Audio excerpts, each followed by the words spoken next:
पार्वतीच्या बाळा तुझ्या पायात वाळा,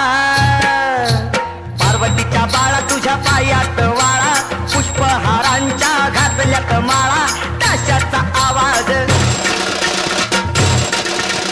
ताशाचा आवाज तारारा झाला र गणपती